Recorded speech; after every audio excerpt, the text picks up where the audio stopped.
out and get your joy up. Embrace this brand new day. Let light and love fill you up. Get your morning cup of Jubilee. So much goodness waiting, so much overflow. All this anticipation. Morning cup of Jubilee. Faith, love, and joy, the equation. Feeding your soul, you're amazing. Daily you're celebrating. Morning cup of Jubilee.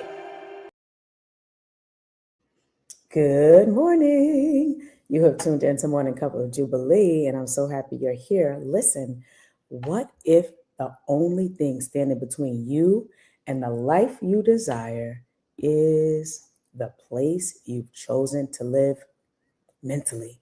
Because a lot of us, we say we have faith, but we keep visiting doubt like it's home. So today we're talking about how to stop visiting possibility and start living there. But first, it's time for today's play of the day. We'll be right back. All of my life, pushed over, looked over, cold shoulders, put it on God.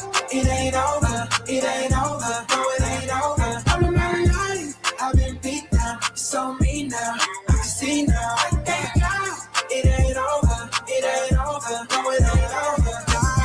I've been putting in that work, trying to break a curse. God took away that hurt, put me out the dirt. Joy coming in the morning, is what I heard. I know you don't wanna solve it, I let him work. In me, I let him take control, like he running from the police. And when I get my soul, all of the blessings release. Thank God I'm finally free, yeah, I finally see. Thankful that I finally see the light. Shine your light on me, cause all of my life pushed over, looked over, cold shoulders, put it on God. It ain't over, it ain't over, no it ain't over.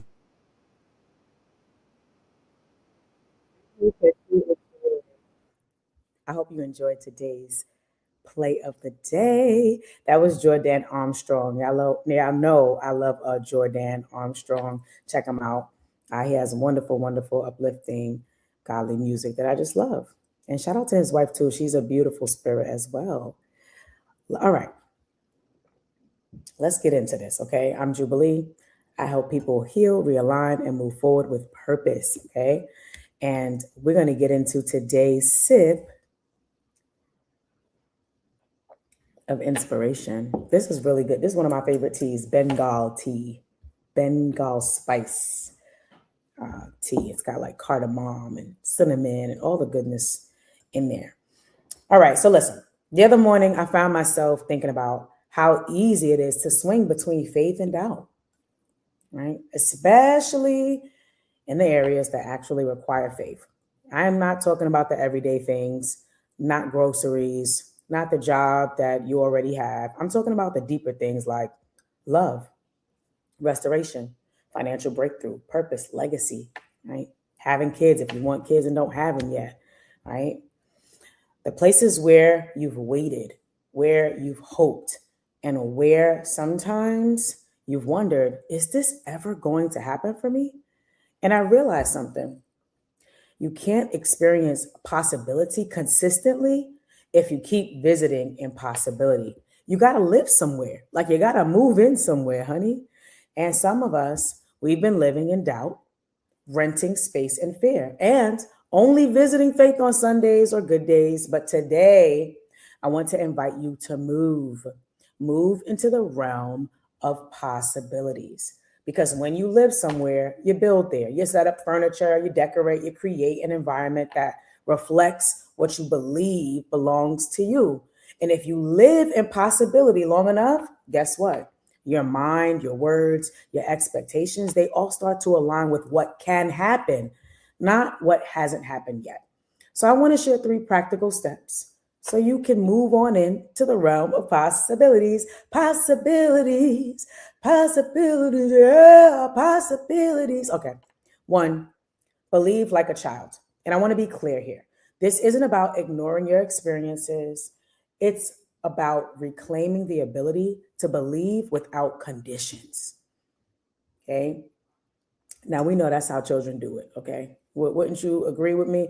Right? They believe, like, just think about if you ever played with a child, right? You ever had playtime with a child and you got Legos or you got Barbies or you got race cars. They are creating a world.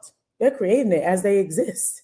They're creating it. Yeah, this is gonna be here, and one day I'm gonna be an astronaut, and my car's gonna have wings, and I'm gonna buy a horse, and I mean, their imagination just runs wild without conditions, without restrictions.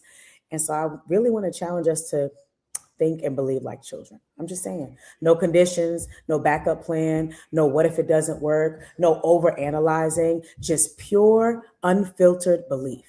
Children don't negotiate with possibility, they live in it. And somewhere along the way, many of us learn to trade belief in for protection. But protection will never produce promise. So we got to choose, right? Will I guard myself from disappointment, or will I open myself up to possibility? Number two, write it down and make it visible, make it plain, not just in your phone, not just in your thoughts. Write it down and place it where you can see it, because visibility creates familiarity, and familiarity builds belief. Get comfortable with that thing, settle into that thing in your spirit. Okay. I sent my sister a page out of my devotional the other day. It said, activate your spiritual molecules. Yeah, activate that thing on a molecular, cellular level. Huh? Familiarity builds belief. And this is your vision. It's your prayer. It's your expectation. When you see it daily, it stops feeling so distant and it starts feeling possible. You're training your mind to recognize this is where I live now. Okay. Number three, meditate on it and speak it out loud. Your words matter more than you think. Some of us, we rehearse what we don't have more than we declare what we do believe or what we want to have. But if you want to live in possibility, your language has to match your address. Speak about what you desire. Speak about what's coming. Speak about what's aligning, not in denial, but in faith. Because what you consistently think about, speak about, and focus on, and meditate on, and decree and declare, you make room for. Living in the realm of possibilities doesn't mean everything happens overnight. It means you've chosen your environment.